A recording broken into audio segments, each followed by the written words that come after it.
On dit que les réseaux sociaux ne montrent que le meilleur, mais jamais le vrai. Il suffit parfois d'une photo pour envier une vie entière, d'un sourire pour croire qu'un cœur ne souffre pas.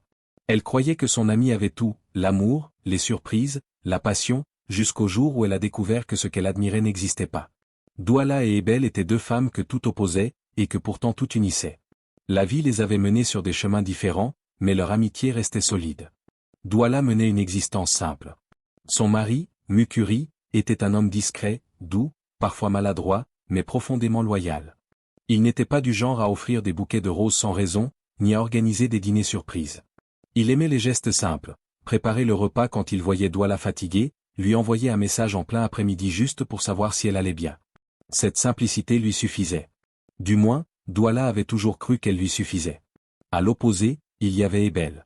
Rayonnante, énergique, toujours en mouvement. Elle tenait un compte Instagram très suivi où elle partageait son quotidien, ses tenues, ses voyages et surtout les attentions constantes de son mari, Ekambi. Des petits moments ordinaires qui donnaient l'impression d'une vie équilibrée, sincère. À chaque publication, Ebel souriait comme si la vie lui disait qu'elle était la plus bénie de toutes les femmes. Douala et Ebel s'étaient mariées presque à la même période. Toutes deux encore jeunes dans leur vie de couple, elles naviguaient entre les habitudes qui s'installent et l'envie de bien faire.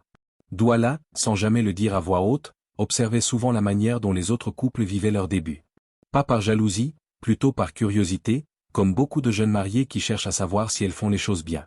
Alors, quand elle voyait les attentions qu'Ekambi offrait à Ebel, elle ne pouvait s'empêcher de comparer juste un peu, presque innocemment. Un soir de week-end, Douala était assise, son téléphone à la main. Elle parcourait les stories d'Ebel qui venait de poster une vidéo d'un dîner romantique. Surprise du soir, je suis une femme bénie, avait-elle écrit en légende. À ce moment précis, Mukuri entra dans le salon. Il avait terminé de ranger la cuisine et s'essuyait les mains sur un torchon. « Tu veux que je te prépare du thé ?» demanda-t-il simplement. Douala releva les yeux vers lui. Son regard glissa instinctivement vers la vidéo encore ouverte sur l'écran. Le contraste était brutal. D'un côté, ce décor magique filmé par Ebel. De l'autre, son mari lui faisant cette demande banale. « Fais comme tu veux », répondit-elle. Mukuri partit dans la cuisine et elle continua de fixer son téléphone, comme si quelque chose venait de glisser en elle sans qu'elle s'en rende compte. Le lendemain, elle retrouva Ebel au restaurant du coin, près du port de Douala. Comme toujours, Ebel arriva en riant, maquillée à la perfection, une énergie presque contagieuse dans la voix. « Tu as vu ce qu'Ekambi m'a offert hier ?» demanda-t-elle en s'installant. « Oui, j'ai vu. C'était magnifique », répondit Douala. Ebel sourit avec cette fierté douce qu'ont les femmes qui se savent aimer, ou du moins qui veulent croire qu'elles le sont. « Je te souhaite de recevoir un jour un cadeau comme ça, Douala. Ça fait tellement de bien. » Douala hocha la tête. « Vous avez vraiment une belle complicité. Ça fait plaisir à voir. » Quand elle rentra chez elle, elle trouva Mukuri en train de bricoler une vieille lampe qu'elle aimait beaucoup. Il leva la tête, fier de lui. « Regarde, la voilà comme neuve. » Elle força un sourire puis posa son sac. Pendant qu'il lui parlait, elle se surprit à comparer chaque détail de sa vie à celle d'Ebel. Son appartement simple, son mari silencieux, ses soirées routinières, tout lui paraissait soudain terne. Ce soir-là, Douala s'endormit avec une sensation étrange. Pas un manque, pas une tristesse profonde, juste un questionnement. Une petite fissure dans un décor qu'elle avait toujours trouvé suffisant. Une fissure qu'elle n'aurait jamais imaginé sentir un jour. Les jours suivants, Douala passait de plus en plus de temps sur son téléphone. Ce qui n'était autrefois qu'un simple divertissement devint petit à petit une habitude presque automatique. Dès qu'elle avait un moment libre, elle ouvrait Instagram et tombait sur les publications éclatantes d'Ebel. Un matin au boulot, elle vit une nouvelle photo. Ebel posait avec un bouquet immense, des roses rouges qui remplissaient tout le cadre. En dessous, des dizaines de commentaires défilaient. « Ekambi est incroyable, tu as tellement de chance, je veux le même mari. » Douala resta immobile quelques secondes. Elle observa les réactions envieuses, admiratives, parfois même jalouses. Et sans se l'avouer, une petite pointe d'amertume s'installa. Elle posa son téléphone, mais son esprit resta accroché à cette image. Elle se demandait soudain pourquoi Mukuri ne lui offrait plus de fleurs. Il l'avait fait autrefois, au début, quand il se découvrait. Aujourd'hui, son attention se manifestait autrement. Mais à cet instant, ses gestes lui parurent presque insuffisants.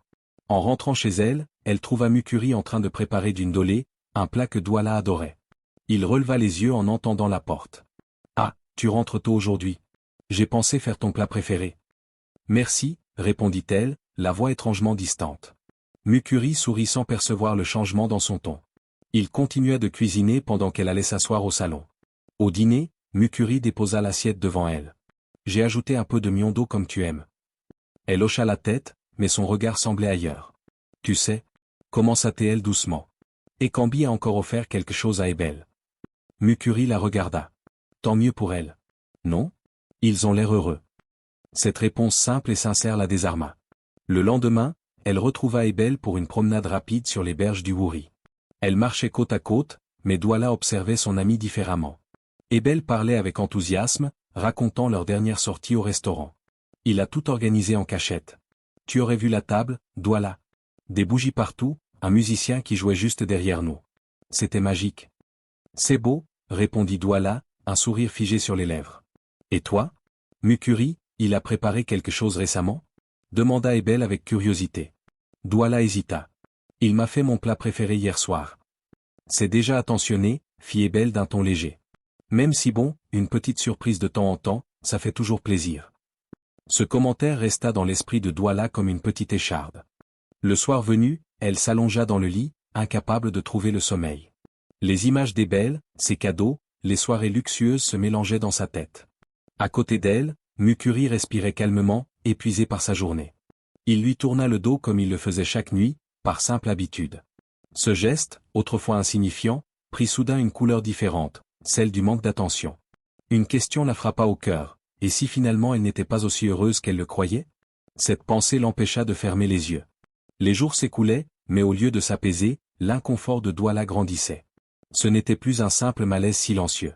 C'était devenu une présence constante dans son esprit. Elle observait chaque geste de Mucuri avec une attention nouvelle, presque hostile, comme si elle cherchait des preuves qu'il ne faisait pas assez.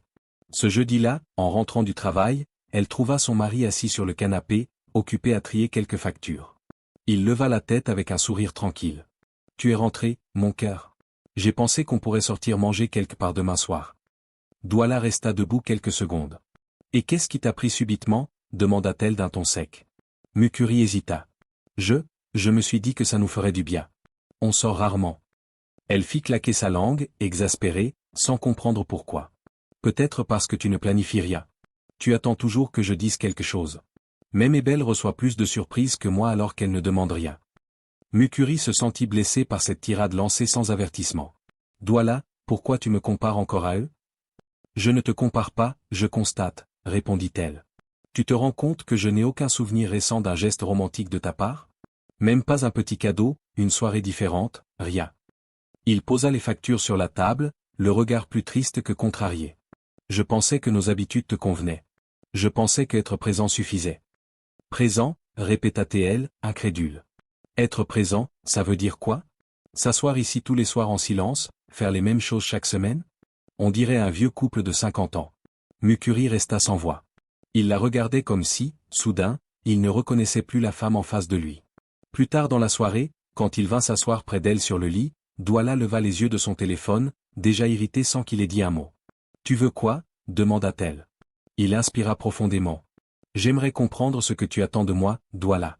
J'ai l'impression que quoi que je fasse, ça ne te touche plus. » Elle reposa son téléphone, visiblement épuisée par cette conversation qu'elle ne voulait pas avoir. « Ce que moi j'attends, c'est simple. Que tu me surprennes un peu, que tu te souviennes que je suis ta femme, pas une colocataire. Que tu montres que tu as envie de me séduire de temps en temps. Regardez Cambi, il n'arrête pas de trouver des idées pour faire plaisir à Ebel. » Un silence s'installa. C'était la première fois qu'elle prononçait ce nom avec ce ton-là. Mucuri détourna le regard. « Je vois » murmura-t-il. Le dimanche suivant, ils étaient invités chez des amis pour un repas. Ebel entra avec son éclat habituel. Douala remarqua immédiatement les boucles dorées qu'elle portait. « Elles sont magnifiques » murmura-t-elle sincèrement. « Elles te vont trop bien. » Ebel sourit, flatté. « Merci, c'est Ekambi qui me les a offertes ce matin. Une petite surprise comme ça, sans raison. » Douala sentit ses épaules se raidir. Elle regarda Mucuri discrètement, comme pour voir s'il réagissait. Mais il discutait calmement avec un autre invité, insouciant, comme si cette scène n'avait aucune signification particulière. Le trajet du retour fut silencieux. Quand ils franchirent la porte de leur appartement, Douala explosa. « Tu n'as rien senti? Rien, même pas un pincement? Elle reçoit des cadeaux chaque semaine pendant que moi, je dois me contenter de quoi? D'un repas réchauffé ?» Mucuri retira lentement ses chaussures. « Douala, tout ne se mesure pas en cadeaux. Facile à dire quand tu n'en donnes jamais, rétorqua-t-elle. Il la regarda, fatigué. Tu veux que je dépense plus que je ne peux juste pour te prouver que je t'aime? Ce n'est pas une question d'argent, Mucuri. C'est une question d'effort, de volonté, d'attention. Il passa une main sur son visage. Tu sais quoi, Douala? Je fais vraiment tout ce que je peux. Peut-être que ce n'est pas spectaculaire. Peut-être que je ne suis pas Ekambi. Mais je me tue à essayer de te rendre heureuse. Et parfois, j'ai l'impression que quoi que je fasse, tu me regardes comme si j'étais insuffisant. Comme si j'étais un choix par défaut. Elle secoua la tête amèrement. Ce n'est jamais assez. Je n'ai jamais voulu te blesser, dit Mucuri. Mais je suis un homme, Douala, pas une machine. J'ai aussi mes limites et tu es en train de me pousser au bord sans même t'en rendre compte. Mucuri quitta simplement la pièce, lentement, comme un homme qui portait un poids trop lourd. Les jours suivants, l'atmosphère à la maison changea. Mucuri parlait moins, souriait moins. Il partait tôt, rentrait tard. Douala, elle, oscillait entre fierté et culpabilité. Elle se disait qu'il devait enfin comprendre. Mais au fond, elle sentait que quelque chose se fissurait. Un soir, en ouvrant le frigo, elle trouva une boîte en plastique, un petit dessert qu'elle aimait. Un détail. Rien de spectaculaire. Mais au lieu de la toucher, elle referma brusquement la porte. Maintenant, il se réveille, murmura-t-elle ironiquement. Ce geste, autrefois adorable, lui sembla soudain insignifiant. Elle avait l'impression d'être entrée dans un cercle dont elle ne contrôlait plus l'issue. Douala parlait moins à Mucuri et quand elle le faisait, sa voix manquait de chaleur. Lui, de son côté, avançait avec prudence, comme s'il craignait qu'un mot mal placé ne déclenche une nouvelle tempête. Un samedi après-midi, Ebel invita Douala à passer chez elle, juste pour souffler un peu. Douala accepta, soulagée à l'idée de s'éloigner de l'atmosphère glaciale de son appartement. Quand elle arriva, Ebel était en pleine conversation téléphonique et lui fit signe d'entrer. Douala se dirigea vers la terrasse où Ekambi était installé, un verre de jus à la main. Douala, lança-t-il avec un sourire ouvert. Tu tombes bien. Ebel arrive dans une minute. Elle s'assit en face de lui, un peu hésitante. Tu vas bien? Demanda-t-il en la dévisageant avec un intérêt qu'elle n'avait jamais remarqué. Je vais comme je peux, répondit-elle, cherchant à ne pas trop en dire. Une fois à la maison, un souvenir effleura Douala. Quelques semaines plus tôt, lors d'un dîner à 4, Ekambi avait fait une remarque qui lui avait paru étrange sur le moment. Douala, je te jure, si Mucuri ne t'avait pas rencontré en premier, c'est moi qui t'aurais volé. Il avait ri pour faire passer ça comme une blague. Tout le monde avait ri. Elle se força à se dire que ce n'était qu'un compliment maladroit. Rien de plus. Elle refusait de croire qu'il pouvait y avoir autre chose. Les jours suivants, des conversations légères commencèrent à s'installer entre Douala et Ekambi. Tout restait innocent, du moins en apparence. Un message de temps en temps, puis des échanges sur des sujets anodins. Mais parfois, Ekambi glissait une remarque qui semait le doute. Tu mérites d'être célébré. Je comprends que certaines femmes se sentent invisibles dans leur propre maison. Douala ne savait pas comment elle était arrivée là. Elle ne cherchait pas à flirter. Mais elle ne coupait pas non plus la conversation. Elle se disait que c'était juste amical, que ça n'avait pas d'importance. Pourtant, chaque message d'Ekambi la touchait plus qu'elle ne l'avouait. Un soir, alors que Mucuri était dans la cuisine, Douala reçut une notification. Ekambi lui avait envoyé une photo, un coucher de soleil sur le Wouri vu depuis son balcon, accompagné de ces mots, « J'aurais aimé que tu vois ça. » C'était magnifique. Elle sentit son cœur battre plus vite. Elle savait que ce genre de message avait une autre intention. Mais elle ne réagit pas. Elle resta là, le téléphone dans la main. « Tu viens manger ?» demanda Mucuri depuis la cuisine. Elle sursauta. « J'arrive. » Elle posa son téléphone comme si elle venait d'être prise en faute, alors qu'il n'y avait eu aucun geste concret, rien que des mots. Pourtant, ces mots suffisaient à installer le doute dans son esprit. Pourquoi Ekambi lui disait-il cela? Pourquoi se sentait-elle flattée? Elle se répéta que ce n'était rien, mais au repas, elle resta distante, silencieuse, prisonnière de ses pensées. Mucuri essaya une conversation légère. « J'ai réservé une petite sortie pour nous deux samedi. On pourra se changer les idées. » Une sortie, répéta-t-elle sans enthousiasme. Oui, un dîner simple. Elle approuva de la tête sans sourire. D'accord, on verra. Son ton fit vaciller l'espoir de Mucuri. 2 jours plus tard, Douala se retrouva de nouveau chez Ebel. Cette fois, Ekambi était occupé avec son ordinateur dans le salon. Ebel s'éclipsa quelques minutes pour aller chercher un colis. Ekambi se tourna vers Douala. « Tu t'habilles différemment ces derniers temps. Plus affirmé. Ça te va très bien ?» Elle sentit le rouge lui monter aux joues. « C'est juste, j'avais envie de changer un peu. » Il sourit lentement. « Parfois, on change parce qu'on veut être vu par la bonne personne. Le cœur de Douala accéléra. Ce n'était plus innocent. Il venait de franchir une limite claire et elle le savait. En rentrant chez elle, Douala se sentit troublée. Pas heureuse, pas coupable, juste désorientée. Elle s'arrêta devant la table où Mukuri avait laissé une petite boîte. Un ruban bleu entourait un emballage modeste. « C'est pour toi », dit Mukuri en s'approchant. « J'ai vu que tu regardais souvent les bracelets sur les stands du marché. Alors, j'en ai trouvé un simple mais joli. Je me suis dit que ça te plairait. » Douala ouvrit la boîte. Un bracelet argenté, discret mais élégant, reposait à l'intérieur. Elle resta silencieuse. Trop longtemps. « Tu n'aimes pas ?» demanda Mukuri inquiet. Elle ravala sa frustration mais sa réponse fut froide. « C'est bien. Merci. » Mukuri baissa les yeux, déçu. Douala sentit une étrange colère monter en elle. Pourquoi un bracelet simple la touchait moins qu'une phrase ambiguë envoyée par un homme qui n'était pas son mari? Elle détesta ce qu'elle ressentait. Mais elle ne savait plus comment en sortir. Ce soir-là, quelque chose s'installa entre elle et Ekambi.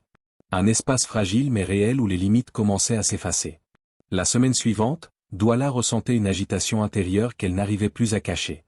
Entre ses échanges discrets avec Ekambi et le malaise persistant dans son propre foyer, elle avait l'impression d'être prise dans une spirale qu'elle ne contrôlait plus. Un vendredi soir, Douala venait de fermer les rideaux lorsque quelqu'un frappa à la porte. Un coup nerveux, saccadé, presque affolé. Intriguée, Douala alla ouvrir. Ebel se tenait devant elle, méconnaissable. Ses yeux étaient gonflés, son rouge à lèvres avait disparu et sa voix tremblait simplement en disant son nom. « Douala, est-ce que je peux entrer ?» Douala la fit entrer sans poser de questions. Ebel s'assit, les mains jointes, comme si elle essayait de les empêcher de trembler. Douala n'avait jamais vu son amie dans un état pareil. « Ebel, qu'est-ce qui se passe ?» demanda Douala. Alors Ebel leva enfin les yeux et Douala vit quelque chose qu'elle n'avait jamais vu chez elle, un cœur brisé jusqu'à l'os. « J'ai découvert quelque chose sur Ekambi. »« Il voit une autre femme » dit Ebel la voix cassée. Douala ouvrit la bouche, incapable de réagir. Ce n'était pas ce qu'elle s'était attendue à entendre. Pas après toutes ces photos, tous ces cadeaux, toutes ces déclarations en ligne qui faisaient rêver des centaines de personnes. « Ebel, je suis tellement désolé. Je l'ai confronté, » dit Ebel. Je lui ai demandé calmement, « Est-ce que tu vois quelqu'un d'autre ?» Et tu sais ce qu'il a répondu? Douala secoua la tête, à la fois bouleversée et incrédule. Il m'a dit oui. Comme ça, sans honte. Et il a même ajouté que je m'en doutais déjà. Elle éclata en sanglots, des sanglots profonds, comme si elle retenait ça depuis des mois. Douala la prit dans ses bras sans même réfléchir. Ebel se recroquevilla contre elle, sa voix n'étant plus qu'un murmure cassé. « Tu comprends, Douala ?» Il n'a même pas essayé de nier. Il n'a pas supplié. Il n'a rien expliqué, rien. Il m'a juste dit, si tu veux partir, tu pars. Si tu restes, tu restes. Comme si j'étais interchangeable. Comme si j'étais personne. Un soupir secoua ses épaules. Elle se détacha un peu et essuya ses larmes du revers de la main. J'ai crié, j'ai pleuré devant lui. Il ne m'a même pas regardé. Il est sorti. Et tu sais quoi? 10 minutes après, il m'a envoyé un message, je rentrerai peut-être tard. Peut-être, comme si je n'existais plus. Douala porta une main à sa bouche. Elle repensa à toutes les images qu'elle avait enviées, à tous ces moments où elle avait cru qu'Ebel vivait un mariage idéal. Mais, tu avais l'air tellement heureuse dans tes publications, tenta-t-elle. Ebel baissa les yeux. Tout ce que tu vois en ligne, c'est du théâtre, Douala. Rien de vrai. Rien. Je voulais que tout le monde pense que j'avais tout réussi.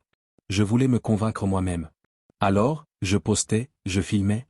Une larme tomba sur sa main. Les gens commentaient « couple parfait, je rêve de votre vie ».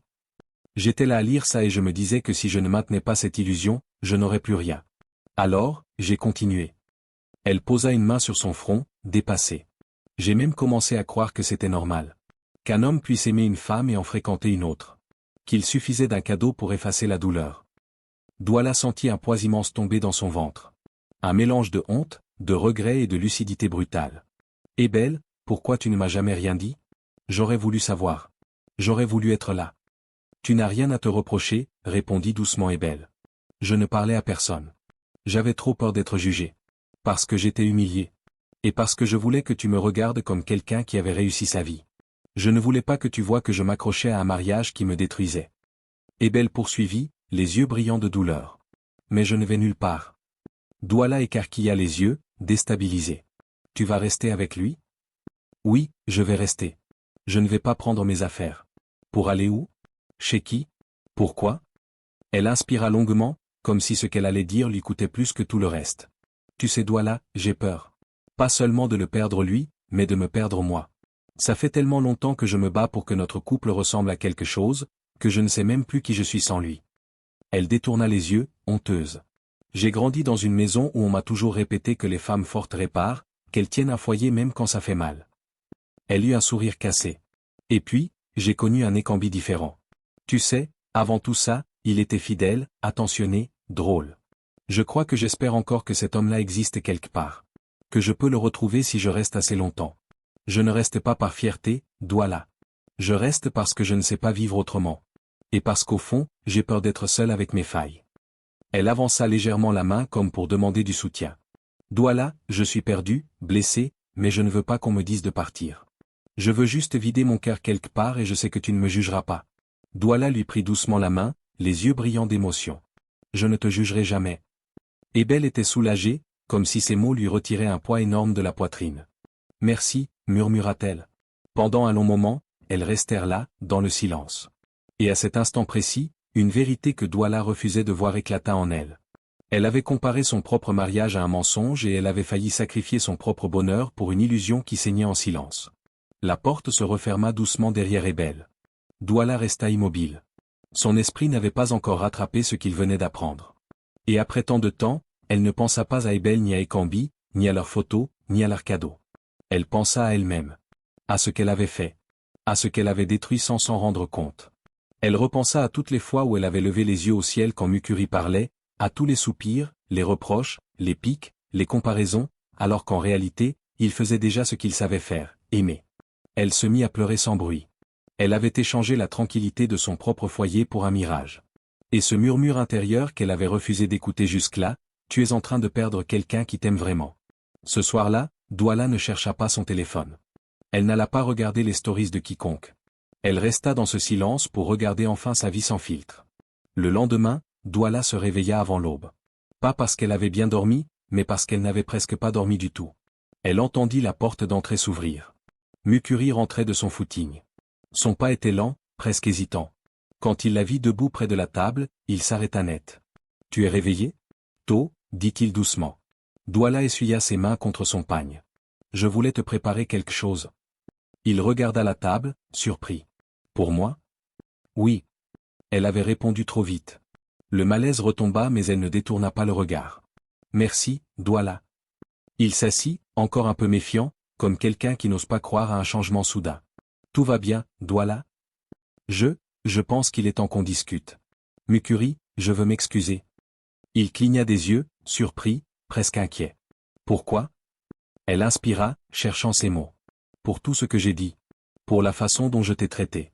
J'ai été injuste, j'ai été dur et je n'avais aucune raison valable de l'être. » Mukuri resta silencieux. Douala continua, les yeux légèrement humides. « J'ai comparé notre vie à quelque chose qui n'existait même pas. Je n'ai pas apprécié ce que tu faisais pour moi. J'ai ignoré ton amour. Je t'ai blessé sans réfléchir et je m'en veux énormément. » Elle passa une main sur son visage pour essuyer une larme. « Tu ne méritais pas ça, Mukuri. » Quand Mukuri parla, sa voix était basse, touchée mais posée. « Je n'ai jamais voulu que tu te sentes mal. Je voulais juste qu'on reste soudés. Je ne comprenais pas ce que tu attendais de moi. J'avais l'impression de te perdre un peu plus chaque jour. » Douala serra les lèvres. « Je sais et je suis désolé. » Elle posa sa main sur la sienne. « Je ne veux plus qu'on s'éloigne. » Mukuri observa sa main puis ses yeux. Il hésita un instant mais finit par entrelacer ses doigts aux siens. « Je veux bien réessayer, » dit-il simplement. « Mais marche avec moi. Ne me pousse pas loin quand je m'approche. » Ces mots la transpercèrent. « Je marcherai avec toi, Mukuri. Promis. » Les semaines passèrent, Douala et Mukuri réapprirent à se parler. Douala faisait attention. Elle ne laissait plus les comparaisons entrer chez elle. Elle ne regardait plus les réseaux avec les mêmes yeux. Elle cherchait maintenant la vérité dans les choses qu'elle vivait, pas dans celles qu'elle imaginait. Douala réalisa alors que le bonheur n'était pas spectaculaire. Pendant ce temps, Ebel continuait d'afficher sa vie sur les réseaux. Les photos n'avaient rien perdu de leur éclat. Les bouquets, les sorties, les soirées en robe, rien ne laissait deviner la douleur qu'elle cachait encore. Un mardi, Douala passa chez elle pour prendre des nouvelles.